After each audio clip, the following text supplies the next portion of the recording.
Hello viewers, welcome to ATN Coaching. মোৰ 15 বছৰ হৈ গৈছে JLW কোচিং কৰাই থকা আৰু এই ৰিলেটেড তাৰমানে পলিটেকনিক ৰিলেটেড সাবজেক্ট বিলাকৰ লগত জড়িত হৈ থকা পুৰা 20 বছৰে হৈ একজেক্ট ডেটটো মনত নাই ইয়াৰটো মনত নাই ডেটটো বাদু কথাই নাই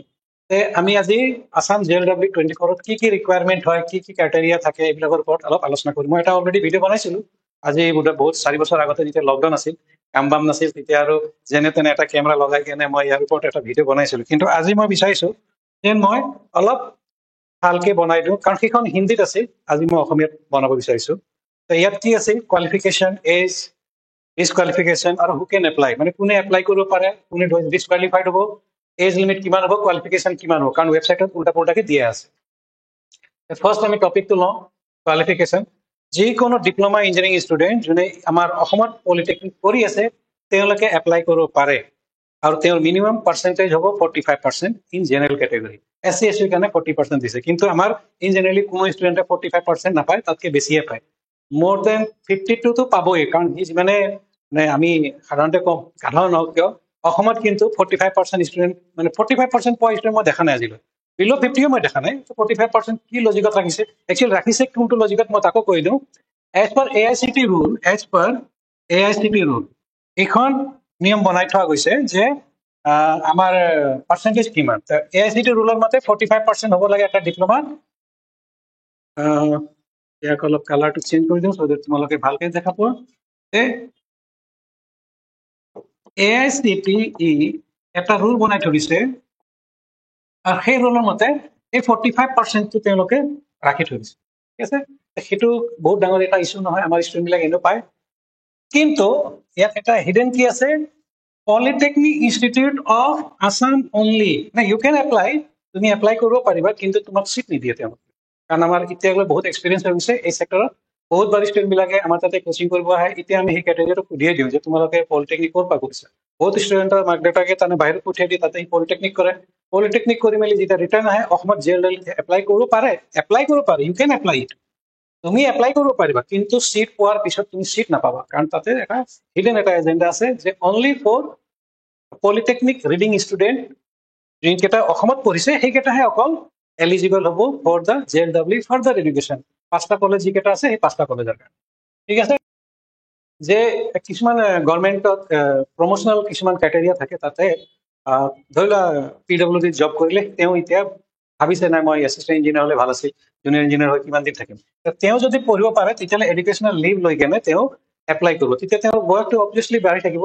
সেই কেটেগৰীটোক স্পনচাৰ্ড বুলি কয় স্পনচাৰ্ড ষ্টুডেণ্ট বিলাকে 45 ইয়াৰলৈ দিব পাৰে তুমিও দিব পাৰিবা যিকেইটা স্পনচাৰ্ড নহয় সেইকেইটাও দিব পাৰে কেনেকে দিব পাৰে স্পনচাৰ্ড নহ'লে তুমি দিব লাগিব এটা এফিডেভিট যে তুমি 2-3 বছৰ 5 বছৰ 10 বছৰ তুমি কি কৰি আছিলা তুমি আইদাৰ তোমাক যিখন কোম্পানীত তুমি জব কৰিছিলা সেইখন কোম্পানীৰ পৰা পাৰমিশ্যন লৈ লোৱা বা যিটো ডিপাৰ্টমেণ্টত তুমি কাম কৰিছা সেই পাৰমিশ্যন লৈ ল'লে হ'ল পাৰমিশ্যন লৈ ল'লে সেইটো স্পনচাৰ্ড কেটেগৰীত আহি যায় আৰু তাৰ লিমিট হ'ল এজ লিমিট 45 ইয়াৰ্ছ আৰু যিকেইটা ষ্টুডেণ্টে অলৰেডি ধৰি লোৱা 2 বছৰ 3 বছৰ ঘৰত পঢ়ি আছে তেওঁলোকে ভাবিলে না আৰু ফাৰ্ডাৰ পঢ়ি লওঁ তেওঁলোকে মাত্ৰ এটা এফিডেভিট দিলে হ'ল এডুকেশ্যনেল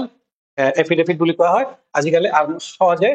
কোনোবা এটা উকিলক ধৰিলে পোৱা যায় ঠিক আছে এজ লিমিট ক্ৰছ নেক্সট আমি who can apply all polytechnic student from 3rd semester onwards যিকেইটা পলিটেকনিকৰ ষ্টুডেণ্ট আছে সেইকেইটা গোটেইকেইটাই এই এপ্লাই কৰিব পাৰে চিট নাপায় কাৰণ তেওঁলোকৰ তাত ডিপ্ল'মা নাই অভাৰঅল যদিও তেওঁলোকে খুব ভাল মাৰ্কছ পাই যায় তবু তেওঁ এপ্লাই কৰিব নোৱাৰে আমাৰ এটা এনেকুৱা এটা ৰেকৰ্ড আছে মোৰ এটা একচুৱেলি ফেভৰেট ষ্টুডেণ্ট আছে সি তাক মই 3rd ছেমিষ্টাৰতে ফৰ্ম ফিল আপ কৰিব দিলোঁ লগতে আমাৰ ইয়াতে 5th ছেমিষ্টাৰ পৰা যিকেইটা ষ্টুডেণ্টে পঢ়ি আছিল তাৰ লগত বহাই দিলোঁ সি ডেইলি কলেজত যায় 3rd ছেমিষ্টাৰ ষ্টুডেণ্ট ইয়াতে আহি কিনে পঢ়ে ৰিটেন এক্সামত সি পালে কিমান 160 মাৰ্কছ পাই গ'ল ব্ৰাঞ্চটো আছিল তাৰ মেকানিকেল 160 মাৰ্কছ পাই গ'ল পোৱাৰ লগে লগে সি এলিজিবল হৈ গ'ল কাৰণ তাৰ মেথমেটিক্স খুব ভাল আছিল গ্ৰাফিক্স আৰু কম্পিউটাৰ খুবেই ভাল আছিল এইটো কৰি মেলি সি ব্ৰাঞ্চত যিখিনি 3rd ছেমিষ্টাৰত পঢ়িছিল বা 4th ছেমিষ্টাৰ যিখিনি নলেজ আছিল 3rd ছেমিষ্টাৰ নলেজ আছিল আৰু ইয়াতে যিখিনি পঢ়িছিল সেইখিনি পঢ়ি মেলি সি কি কৰিলে 160 মাৰ্কছ পাই গ'ল 160 মাৰ্কছ পোৱাৰ লগে লগে মেকানিকেল ব্ৰাঞ্চত সেই সময়ত কি আছিল JSCত সি চিট পাবৰ কাৰণে যোগ্যতা আছিল কিন্তু যিহেতু সি ডিপ্ল'মা কৰা নাই সি বাদ দিব লগা হ'ল এনেকুৱা এটা ৰেকৰ্ড এইটো আমাৰ ৰেকৰ্ড আছিল 2018ত এইটো আমি এটা ষ্টুডেণ্টৰ লগত এক্সপেৰিমেণ্ট কৰি চাইছো ঠিক আছে হু কেন এপ্লাই এনচাৰটো এইটোৱে হ'ল তাৰপিছত ডিছকুৱালিফিকেশ্যন if you have uploaded wrong information. তুমি যদি wrong information upload কৰিছা যেনেকৈ তোমাৰ ভুলতে কিবা ডেট অফ বাৰ্থ বেলেগ হৈ গ'ল আৰু ৰোল নম্বৰটো বেলেগ হৈ গ'ল তেতিয়াহ'লে তোমাৰ আৰু এডমিট কাৰ্ডত তুমি এক্সাম দিলা এক্সামত তুমি ভাল কৰিলা কিন্তু আপলোড কৰাৰ সময়ত তোমাৰ ইনফৰমেশ্যন বিলাক ৰং আপলোড হৈ গ'ল তেতিয়া তেওঁ কিন্তু কেনচেল কৰি দিয়ে কাৰণ তেওঁলোকে কোনো কম্প্ৰমাইজ নকৰে যেতিয়া কাউন্সিলিঙৰ কাৰণে বহে যেতিয়া কাউন্সিলিং হৈ যাব আজিকালি কাউন্সিলিং সব অনলাইন হয় কিন্তু ডকুমেণ্ট ভেৰিফিকেশ্যনত তেওঁলোকে তোমাক ডিছকুৱালিফাইড কৰি দিব আৰু ডিপেণ্ড কৰে তেওঁলোকৰ নেচাৰটো কেনেকুৱা তেতিয়া কোনে চাই আছে সেইটোৰ ওপৰত ডিপেণ্ড কৰে ঠিক আছে নেক্সট আমি ইয়াত আমি আহোঁ how to prepare most common question হয় আমাৰ কাৰণে বহুতে মানে ফ্ৰিকুৱেণ্টলি কুৱেশ্যন কৰে ছাৰ কেনেকৈ পঢ়িম মই ইয়াতে এটা প্ৰিপেৰেশ্যন কৰিছোঁ চিভিল ব্ৰাঞ্চৰ কাৰণে মষ্টলি আমাৰ তাতে চিভিল ব্ৰাঞ্চৰ ষ্টুডেণ্টবিলাকৰ কুৱেশ্যনবিলাক বেছিকৈ আহে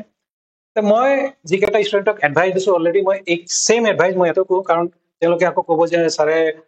ক্লাছত বেলেগ কয় ইয়াত অনলাইনত বেলেগ কয় মই একেটা এডভাইচ দিম যিকেইটা ষ্টুডেণ্টে অনলাইনত আমাৰ তাতে পঢ়ে বা যিকেইটা ষ্টুডেণ্টে অফলাইনত পঢ়ে same advice start with syllabus তুমি চিলেবাছটো চাই লোৱা প্ৰথম JLW কি চিলেবাছ সেইমতে তুমি যাবা আদাৰৱাইজ কি হ'ব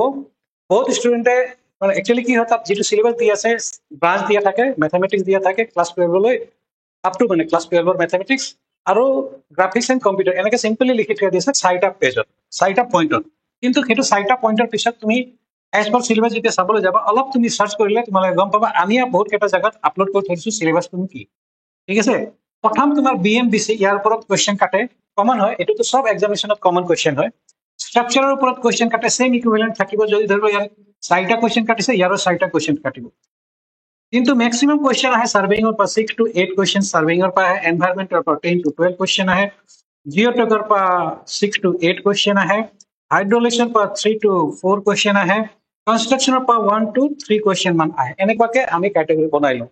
যেতিয়া এনেকুৱা কেটেগৰী বনাই লোৱা যায় তেতিয়া তাৰ বেটাৰ অপশ্যন এইটোৱে হয় যে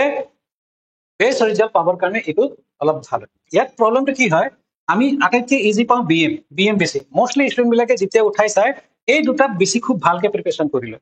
ভালকে যদি প্ৰিপেৰেশ্যন কৰে তেতিয়াহ'লে 8+4 মই ক'লো 12টা কুৱেশ্যন তুমি এটেণ্ড কৰিব পাৰিলা তাকে কৰা যদি একো কৰা নাই সেইখিনি ভালকে পঢ়িলা BMBC যিহেতু ইজি ছাবজেক্ট হয় সাৰ্ভেইং ইজি ছাবজেক্ট হয় তো এই দুটাৰ পৰা তুমি 12টা কুৱেশ্যন আহিব সেই 12টা কুৱেশ্যন এটলিষ্ট তুমি টাৰ্গেট কৰা যে 12টা যেন ভুল নহয় বহুত ষ্টুডেণ্টে চব পঢ়িব যায় তাৰপিছত 12টা কুৱেশ্যন এটেণ্ড কৰিব নোৱাৰে ভালকে সেইকাৰণে যি ছাবজেক্ট পঢ়িবা যেনেকে ধৰিলা BM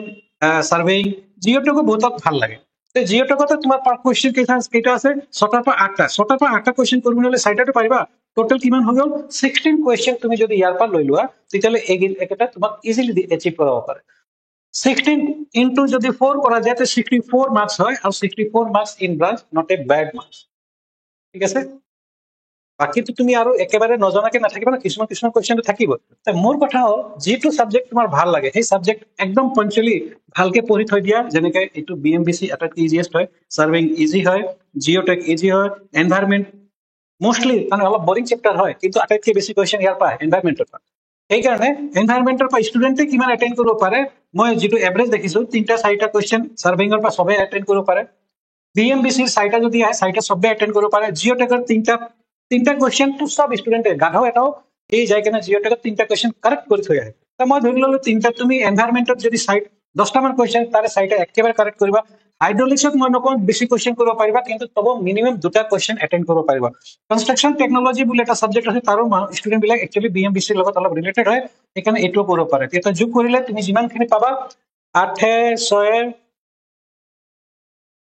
18টা কুৱেশ্যন ইয়াতে হৈ গ'ল 18টা কুৱেশ্যন ইয়াত যেতিয়া তুমি এটেণ্ড কৰিব পাৰা আকৌ মই একবাৰ চেক কৰি লওঁ 4-4 8 12 আৰু 6 18 এই যে 18টা কুৱেশ্যন 18 into 4 মাৰ্কস 72 মাৰ্কস এই 72 মাৰ্কস তোমাৰ অনলি ব্ৰাঞ্চৰ পৰা তুমি পাই গ'ল এতিয়া পাব লাগে তুমি কিমান সেফালে 3টা কেটেগৰী আছে যিকেইটা তুমি মেক্সিমাম মাৰ্কস উঠাব পাৰা এইটো হ'ল নেক্সট মেথমেটিক্স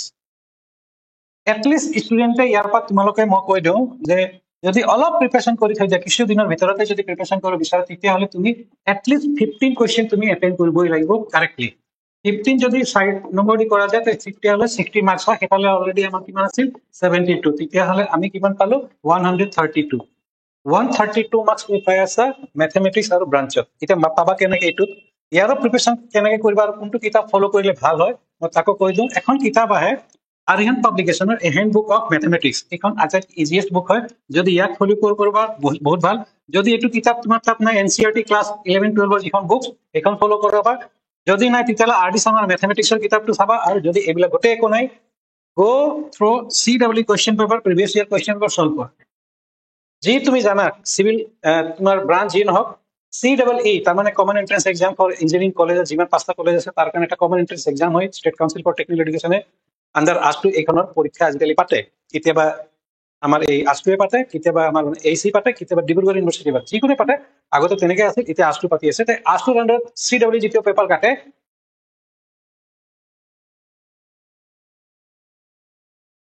এই পেপাৰ কেইটা প্ৰিভিয়াছ ইয়াৰ পেপাৰ তুমি লাষ্ট 5 ইয়াৰ্ছৰ যদি মই মেক্সিমামৰ কৈ দি আছো মেক্সিমাম 5 ইয়াৰ্ছত তুমি কুৱেশ্যন কাটা 15 কমন কুৱেশ্যন আহিবই 15 কমন কুৱেশ্যন ইয়াৰ পৰা আহিছে তাৰ মানে আমি কোচিঙৰ ক্ষেত্ৰত কি কৰো যেতিয়া ষ্টাৰ্টিঙত আহে এওঁলোকক আমি মেথমেটিক্সটো শিকাওঁ মেথমেটিক্স 50% পাৰ্টৰ বহুত বেছি গুৰুত্বপূৰ্ণ হয় আৰু যিকেইটা ষ্টুডেণ্টে এচিভ কৰে সিহঁতৰ ডিফাৰেঞ্চ মানে মেথমেটিক্স বাকী ষ্টুডেণ্টবিলাকে কি কৰে যিকেইটা ষ্টুডেণ্টে ধৰি লোৱা ব্ৰাঞ্চ পঢ়ি আছে কাৰণ কলেজত ব্ৰাঞ্চ পাই আছে তেওঁলোকে ইজিলি ব্ৰাঞ্চটো অকল ভালকে পঢ়ে গ্ৰাফিক্স পঢ়িলে গ্ৰাফিক্স মানে ইঞ্জিনিয়াৰিং ড্ৰয়িং কম্পিউটাৰ পঢ়িলে সেইটো জেনেৰেল নলেজৰ নিচিনা এই তিনিটা প্ৰিপাৰেশ্যন লয় কিন্তু তেওঁলোকৰ উইকনেছটো ক'ত থাকি যায় এই 15টা কুৱেশ্যন তেওঁলোকে এটেণ্ড কৰিব নোৱাৰিলে তেওঁলোকৰ নাম ৱেটিং লিষ্টতো নাহে সেইকাৰণে মেথমেটিক্সটো ইম্পৰ্টেণ্ট পাৰ্ট হয় মেথমেটিক্সটো লাগিব আৰু ফিউচাৰটো লাগিব যেতিয়া তোমালোকে কলেজত এডমিশ্যন লৈ ল'বা কলেজতো তোমালোকক AC JC বা যিকোনো এখন কলেজত যাবা তেতিয়া তাতে তোমালোকৰ ছেমিষ্টাৰ যেতিয়া পাবা ছেমিষ্টাৰত মেথমেটিক্সটো টান হয় চ' এইটোত অলপ বেছি গুৰুত্ব দিবা ইয়াত আৰু এটা ক'বলগীয়া মোৰ কুৱেশ্যন আছিল প্ৰেক্টিচ কৰি ল'লা প্ৰেক্টিচ মেক্সিমাম কৰিবা মেক্সিমাম কুৱেশ্যন প্ৰেক্টিচ কৰিবা ডেইলি তুমি ব্ৰাঞ্চ যদি 1 ঘণ্টা চাই আছা তেতিয়াহ'লে 1 ঘণ্টা মেথমেটিক্সত দিবা বাকীবিলাক অলপ কমকে পঢ়িলেও এই ব্ৰাঞ্চত 1 ঘণ্টা ইয়াক 1 ঘণ্টা আৰু এনেকুৱাকে কৰিবা যে মৰ্ণিঙত কি কৰিবা তুমি মেথছ ভুলতো নকৰিবা মৰ্ণিঙত ইয়াত ব্ৰাঞ্চ পঢ়িলেও মৰ্ণিঙত ব্ৰাঞ্চ ঠিক আছে আৰু ইভিনিঙত তুমি এইটো কৰিব পাৰা মেথছ যিমান মেক্সিমাম তুমি প্ৰেক্টিচ কৰিবা সিমান তোমাৰ ভাল হ'ব মৰ্ণিঙত ব্ৰাঞ্চ পঢ়া ইভিনিঙত মেথছ কৰা ব্ৰাঞ্চ পঢ়িবৰ কাৰণে ৰাতিপুৱা কিয় দিছো ৰাতিপুৱা মেমৰি আমাৰ বহুত শাৰ্প হৈ থাকে আৰু ইজিলি মানে মুখস্থ কৰিব পাৰি অলপ আৰ্লি ইন দ্য মৰ্ণিং উঠা আৰু উঠি কেনে বাকী ফ্ৰেছ হৈ কেনে এইখিনি পঢ়া এইখিনি আছিল আৰু লগতে আৰু এটা এডভাইচ আছিল avoid any chapter which is tough for you যিকেইটা চেপ্টাৰ তোমাৰ কাৰণে টাফ হয় সেইটো চেপ্টাৰ বাদে দিয়া যদি টাফ হৈ আছে এভইড কৰা কাৰণ আমাৰ তাত এতিয়া বেছি দিন নাই ন মই যিটো এডভাইচ দিওঁ প্ৰবাবিলিটি কুৱেশ্যন পেপাৰ তুমি এভইড কৰিবা কাৰণ প্ৰবাবিলিটি হয় সি নিজে কয় যে মই নিজে প্ৰবাবিলিটি তুমি যিটো কুৱেশ্যন তোমাৰ মতে যিটো শুদ্ধ ভাবি আছা সেইটো নহবও পাৰে might be that is also' a probability your question is correct but your answer might be not match with the faculty যোনে এইবিলাক পেপাৰ কাটিছে তেওঁলোকৰ মতে তোমাৰ কুৱেশ্যনৰ এনচাৰটো নিমিলিব পাৰে ঠিক আছে এইখিনি আছে নেক্সট হ'ল বৰ বেছি আমি সময় নলওঁ আজি তোমালোকক 2 মিনিটত আমি এইখন শেষ কৰি দিম you can follow this books ND Bhatt engineering drawing RB Gupta text book of engineering এখন বহুত ভাল কিতাপ আমাৰ সময়ত আমি পঢ়িছিলো আৰবি গুপ্তাৰ এতিয়া তোমালোকৰ টিচাৰবিলাকে আৰবি গুপ্তাৰ পৰা লয় নিজে লয় কিন্তু কিতাপখন লৈ দেখুৱাই দিয়ে এনডি ভট্ট কিন্তু বেষ্ট বুক হ'ল RB Gupta engineering drawing geometrical drawing এইখন তাৰপিছত এখন কিতাপ আছে যিখন ইঞ্জিনিয়াৰিং কলেজত চলে আৰু ইয়াৰ পৰা বহুত কেইটা question already MCQ type already বনাই থোৱা আছে তোমালোকে এইখন যদি ভালকে পঢ়ি দিয়া মানে ফাইনেলি মই কোনটো অপশ্যন কৈ আছো ধনঞ্জয় এ জলে এইখন কিতাপ মই আনিছো একচুৱেলি দেখাবৰ কাৰণে আনিছো এইখন কিতাপ এই কিতাপটো যদি তোমালোকে কিনে ধনঞ্জয় এ জলে তেতিয়াহ'লে কি হয় ইয়াৰ পিছফালে MCQ বিলাক দিয়া আছে সেই MCQ বিলাক তোমালোকে ইজিলি কৰিব পাৰিবা আৰু মই এটা কথা কৈ দিওঁ আমাৰ যিটো ৱেবছাইট আছে FEN চিম্পল হয় FEN.in ৱেবছাইটটো মই লিখি দি আছো যিকেইটা ষ্টুডেণ্টে পিছত পাব ইয়াত মই FEN.in ইয়াত আমি তোমালোকক এতিয়া এই নতুনকে ৱেবছাইটটো আকৌ বনোৱা গৈছে কাৰণ যোৱা পুৰণা ৱেবছাইটটো আপলোড কৰিব পৰা নাছিল কিবা কাৰণত চেঞ্জ কৰিব লগা হ'ল FEN.in যাবা FEN.in যাই কেনে তাত কুৱেশ্যন পেপাৰ বিলাক আপলোড কৰি থোৱা আছে কিছুমান কুৱেশ্যন পেপাৰ আছে কিছুমান এনচাৰ শ্বিট আছে কুৱেশ্যন উইথ এনচাৰ আছে MCQ আছে ইয়াত তোমালোকে ফ্ৰী অফ কষ্টত একো পইচা দিব নালাগে কতো দিব নালাগে এইটো ফ্ৰী অফ কষ্টত তোমালোকে ডাউনলোড কৰিব পাৰিবা কিছুমান ইয়াৰ মই ধনঞ্জয় জলেৰ যিটো MCQ এইখন মই তাতে MCQ কুৱেশ্যন এনচাৰ হয় যেটো গ্ৰাফিক্সত এইখিনি মই আপলোড কৰি দিম তোমালোকে তাৰ পৰা কালেক্ট কৰি ল'বা ঠিক আছে নেক্সট টপিক হ'ল কম্পিউটাৰৰ কাৰণে আটাইতকৈ ইজিয়েষ্ট এইখন কিতাপ লুচেণ্ট পাব্লিকেশ্যন লুচেণ্ট আৰু নহলে আৰিহান্ত এই দুটা কিতাপৰ পৰা তোমালোকে আৰিহান্তক লৈ ললে বেষ্ট হয় কিন্তু যদি নোপোৱা তেতিয়াহ'লে জুল চেণ্টাৰ পাই যাব দামো বেছি না 70 টকা দাম হয় এইখন কিতাপৰ পৰা তোমালোকৰ মেক্সিমাম কুৱেশ্যন বিলাক থাকি দিয়ে ইন জেনেৰেলি আমাৰ ষ্টুডেণ্ট বিলাকে কয় যে স্যাৰ আপুনি চিভিল ইঞ্জিনিয়াৰিঙৰ কোনখন কিতাপ ফলো কৰোৱাই যিটো তাৰমানে ষ্টুডেণ্টক আপুনি পেপাৰ ভাবে যে আহে এইখন কিতাপ হ'ল চিভিল ইঞ্জিনিয়াৰিং ব্ৰাঞ্চৰ কিতাপ মই ইয়াৰ প্ৰমোশ্যন কৰা নাই কিতাপৰ প্ৰমোশ্যন নাই মই JLW ষ্টুডেণ্টক মই জাষ্ট এডভাইচ দিব বিচাৰিছো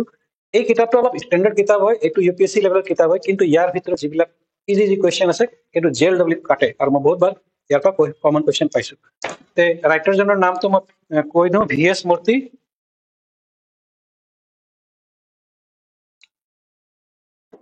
VS মূৰ্তি MURTHY মূৰ্তি VS মূৰ্তি আৰু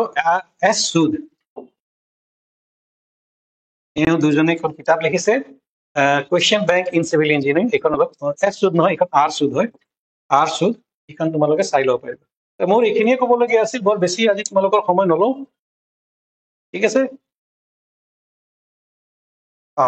ফাইনেলি এটা আৰু কথা কৈ দিওঁ আমি ক্ৰেছ কৰ্চৰ কাৰণে এপ্ৰিলৰ 22 তাৰিখৰ পৰা এটা নতুন বেচ বনাব গৈ আছো JLW crash course JLW crash কৰ্চৰ কাৰণে যিটো আমি বেচ বনাব গৈ আছো তাত যিকেইটা ষ্টুডেণ্টে এতিয়ালৈ প্ৰিপেৰেশ্যন কৰা নাই বা তেওঁলোকে অলপ টান পাই আছে মেথমেটিক্স গ্ৰাফিক্স এণ্ড কম্পিউটাৰ আমি এতিয়া সেইকেইটা ষ্টুডেণ্টক আমি নতুনকৈ 22 তাৰিখৰ পৰা যিটো বেচ হ'ব আমি তাত কৰাম অনলাইন অফলাইন দুইটাই থাকিব কোনোবা ষ্টুডেণ্টে অনলাইন কৰিব বিচাৰে অনলাইন হ'ব পাৰে আৰু নহলে অফলাইনত ইয়াত ফিজিকেলি এটেণ্ড কৰিলে আমি বেছি ভাল পাওঁ কিন্তু নহলেও অনলাইনত আহিব পাৰা দিনত ক্লাছ হ'ব যিকেইটা পাছ আউট ষ্টুডেণ্ট সিহঁতৰ কাৰণে ইজি দিনত ক্লাছ লাইভ চাব পাৰিব আৰু নহলে এই আমাৰ ভিডিঅ'টো এপত থৈ দি হয় এপত এভেইলেবল থাকিব দিনত যেতিয়া তোমাৰ ইচ্ছা যায় তেতিয়া কিমানবাৰ তুমি চাই ল'ব পাৰিবা চ' থেংক ইউ ফৰ ৱাচিং এফিএন কোচিং ইউটিউব আৰু ইউটিউব চেনেলৰ থ্ৰুদি আমি একচুৱেলি এডভাইচ পাইছো যে আপুনি একো আপলোড নকৰে সেইকাৰণে এইকেইদিন আমি তোমালোকক অলপকৈ কিবা কিবি ইনফৰমেশ্যন দি থাকিম থেংক ইউ